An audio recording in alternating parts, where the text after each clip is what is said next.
PS5 today that's getting a power supply swap.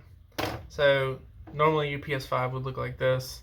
You lay it down on the left hand side when it's facing towards you. You're going to pull up on this corner over here and just bump it down, which will release this plate right here. And once that plate is released, you can go ahead and pull this guy off here. You just want to lift up, and then once you lift it up and it's kind of loose, you just pull out. And then we're gonna have to go around and take all the screws out. I've already disassembled this top part, but I'll just show you here. So what you're gonna need is a T9 bit. You can use the drill, or you can use a regular screwdriver type T9 bit. I use a drill because it's a lot faster. So you're just gonna pull out all those screws. This one will be taped over for the warranty sticker, and then you'll have to take out the 4 screws that are on the fan here. There's also this little sticker that goes over here. You're just going to pull that off, and then once you take that off, you're going to go ahead and take this off. This is where your SSD would go if you were to have one. You just unscrew this one screw here and just lift up on this plate. So now we're just going to take off the top cover for the vent, and then, or the vent for the fan, and we're just going to pull up on the fan plug there, pull that out. And because we've already taken all the screws and we've loosened them up, we can pull that cover off. Now that we have that cover off, there's a couple things you need to take out. So I've already taken out the light here, but just pull out the ribbon cable for the lights up here on top. And we're going to need to take these antennas off here. And those are easy, just pull up on them. Just grab as close as you can to the actual edge there. Let me use something to show you a little better here. Well, I'll use these. Use some tweezers to show you. So you're just going to lift up until it pops off like so. And these little pads here, some of them have little foam pads, some of them just have stickers. You just want to lift up a couple of them. You don't have to save all of them, but you want to save a couple of them just to keep these wires out of the way. Or you can just completely replace the tape if you wanted to. These pieces of tape are coming off pretty good though. Surprising that none of them tore, actually. Alright, so now that we have this out of the way, we're going to need to take out, this is where the power button ribbon is. We're just going to take that out. And then we need to take out all of the screws here. And again, you're using a T9 bit.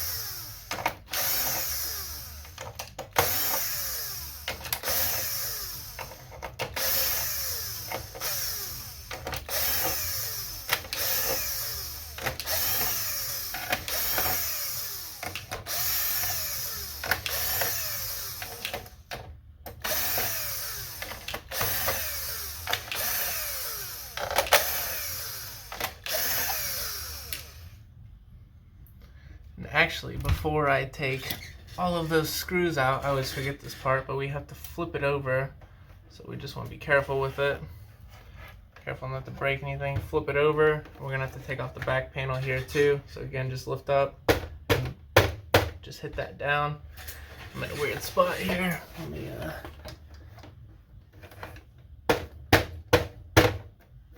Alright, now that that panel's off, there's 2 screws that we need to remove right here and right here. So we're going to go ahead and take those 2 screws out. Those screws actually hold pretty much everything on the inside together. It holds it to this back panel here. So again, we just want to be very careful when we lift it over to hang on to it, because we don't want everything to fall out. Alright, so now that we've got that flipped over, now I'm going to show you the full disassembly. There are other ways that you can go about doing this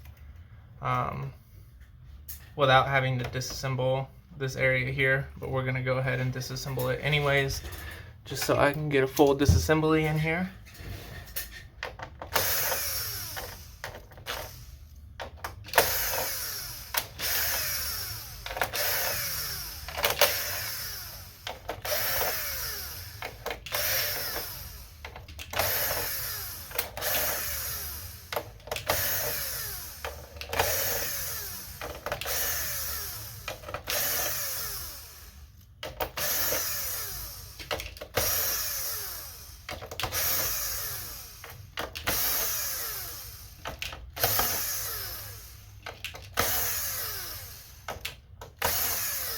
This PS5 was actually brought to me by a guy, and I believe it was still under warranty with Sony, so I told him to send it back to Sony, and Sony sent it right back and said that there was liquid damage, which there is little signs of some sort of liquid being in here. I hope that it's not, but I kind of think that it's actually dog pee, just because he doesn't think that he spilled any liquid in it, and there's a bunch of dog hair on it, so that's kind of gross, but that's okay. I wash my hands really good, so that's all that really matters. Alright, so now that we have that aluminum cover off there, we're going to need to take this ribbon out here. We're just going to pull back on this little gate here and then pull this out. It comes out nice and easy. And then we're going to need to take these two screws out here. 1, 2. Alright. And now we just need to lift up here. And in order to get the board out, I recommend coming from this side here. You can always unscrew this screw right here and take out that little washer, but sometimes it's loose enough where you just pull around it. And then get something that you can pry with. You don't want to pry on the green. Make sure you try to stay under here on this copper color, and you're just going to try to pry up. Now obviously, because we've loosened the back side, it's going to be a little bit harder to pry it up without pulling the power supply with it. But we're just going to try to pry under there, hold down the power supply. And once it loosens up, you want to come over here close to where the power supply connects and pull up on that. That way that it releases those two little pins there from the power supply. So now we've got that loosened up, we can go ahead and set the board to the side. And there's a couple screws that we need to take out here. Each one of these is like built differently. There's different models of the PS5. So these screws will be in different spots.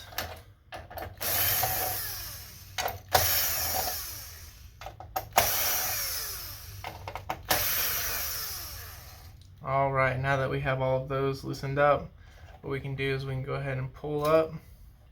And you want to be very careful of the liquid metal. You could actually take that off with like a syringe and then clean the area up with alcohol and get all that liquid metal off first and then replace it when you're done. However, if you're really careful, you can remove this without having to remove that liquid metal. You just want to be careful not to get it on anything, because if you get that liquid metal on anything, it'll actually corrode the board. And I've had boards come in here where people have tried to work on it for themselves, which is great. I think that's good. However, they don't know much about the liquid metal, and it's completely destroyed the motherboard. So we're just going to go ahead and move the heatsink out of the way for now. And here is your power supply. We're going to go ahead and lift up on this side and then pull straight out. And from this power supply, so the one that I got doesn't have the antennas on it. The antenna cable's here, so we're just gonna have to pull that off, and it's just a little clip holding it in.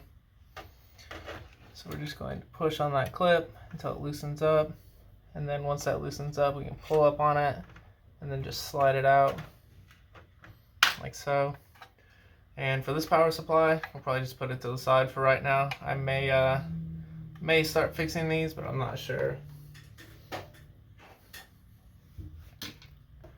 All right, and so here's our new power supply here. This company seems pretty legit, so that's another hard thing when it comes to these power supplies, is finding legit people who actually send you real power supplies. And if they do refurbish them, they're actually refurbished right. A lot of times I buy power supplies from different sellers because I support smaller businesses, because I'm a small business, but sometimes those power supplies aren't actually fixed. I've actually had consoles almost light on fire before because of it. So we just need to make sure that they're a good seller. This power supply looks really nice, looks clean, looks like it was put together well. So I have a feeling that this will work for us.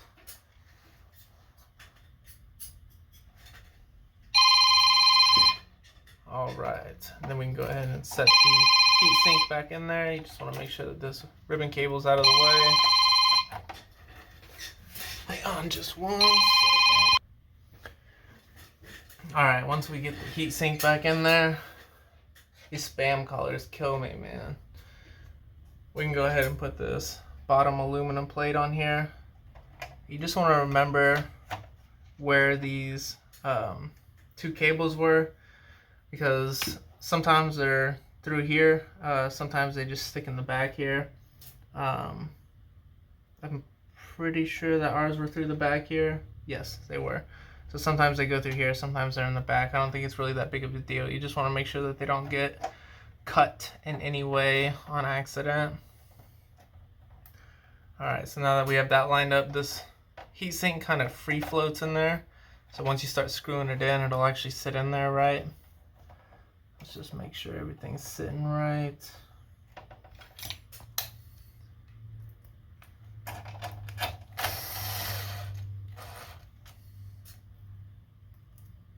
And we're not going to screw them in all the way yet. We just want to screw a couple in to hold it up. Now that it's held up, we can go ahead and screw all those in.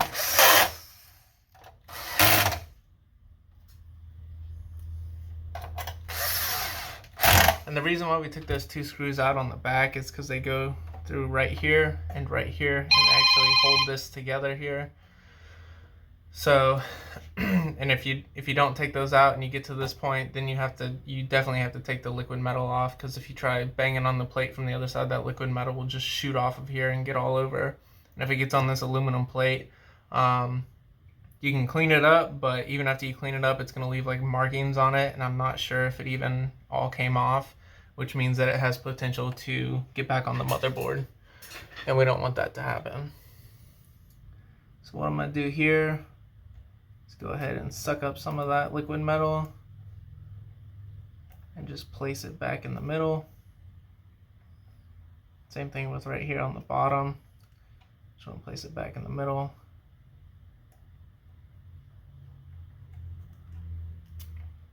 That way that we can spread it out again so it's evenly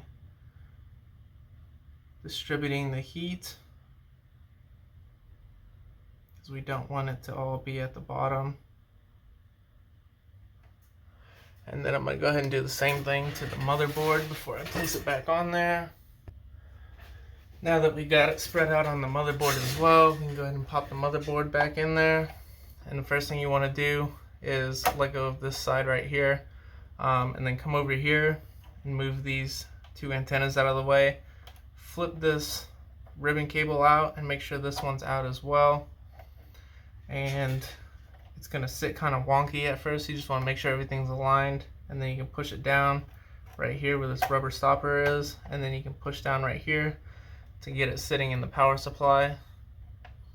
So once we have that all set up and good to go, you can go ahead and plug that ribbon cable back in and the power supply, or not power supply, but the power button ribbon cable.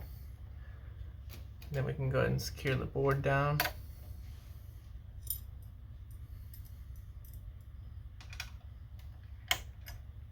Same thing, we're going to use a small Phillips to screw those back in.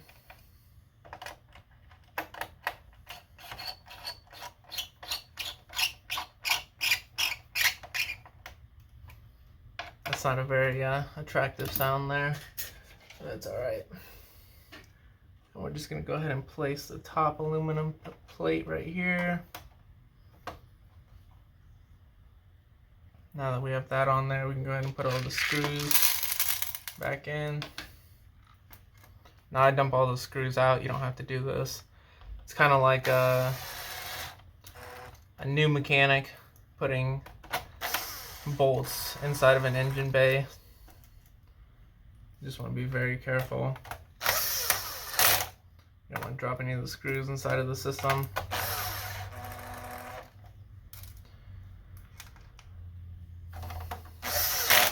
Now this is the more meticulous part here.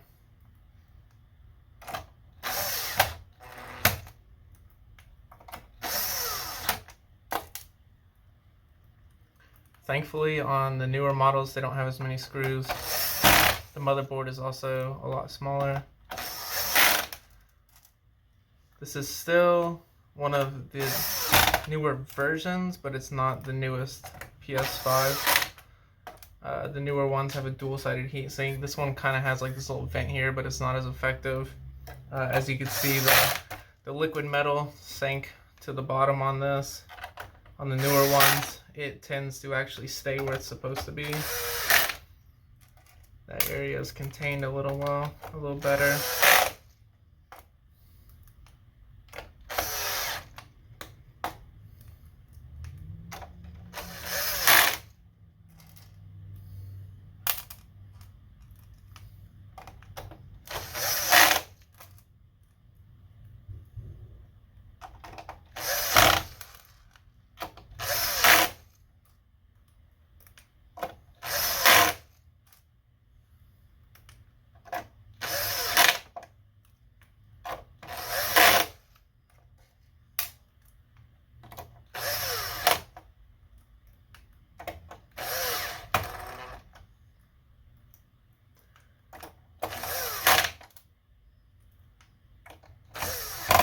Oh, I don't think I finished with my story. Anyways, Sony sent this back and said that there was liquid damage, and I think it's dog pee or whatever. But I don't think that whatever liquid was in here, I don't think it did anything to the motherboard, because it's over here in this corner right here. Which makes me think that it didn't really touch anything. So most of the time, if there was something wrong, you know, it'd be more inside of here, and usually liquid, whenever it falls in, falls straight down, which can seep through here. Not well, but it can do it. And so we thought it was the power supply to begin with, because normally whenever you plug these in, you can listen to it. It makes sort of like a little like buzzing sound. And the one that he had in there did not. I could have tested it, but I'd rather just change it out first and just go for it.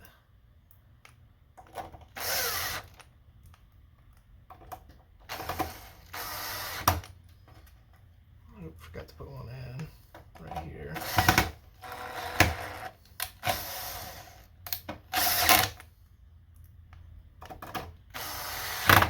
Alright, now that we have all those screws back in, we can go ahead and put the antennas back, which are labeled. It says FW and FB. Sometimes it stands for black, sometimes it stands for blue. In this case, obviously it's blue, but you know that W is always the white. So there's no confusion when putting those back in.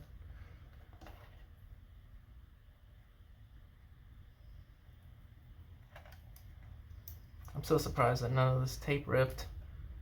Usually it always rips. And then we can plug this ribbon cable back in here for the lights. Once we do that, we can go ahead and put the side panel back on.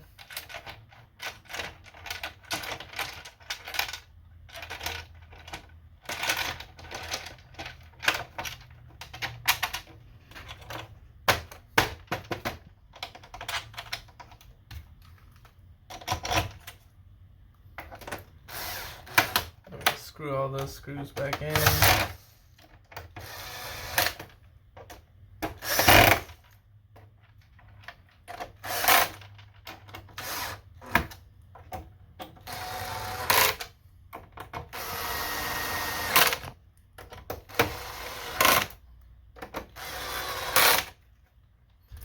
And then we can go ahead and put the fan in and plug that up.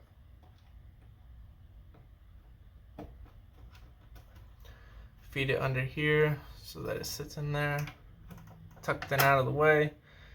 Now we can go ahead and throw the screws back in, long medium, medium, and this one's short. So these are the short one and the longest one are plastic screws. The two medium ones are machine screws.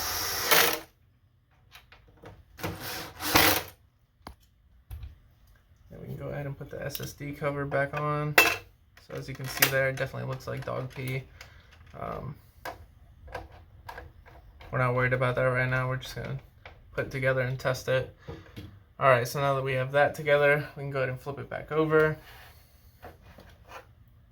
and screw these in, which will actually pull the console up on the inside there so that it's sitting where we want it to.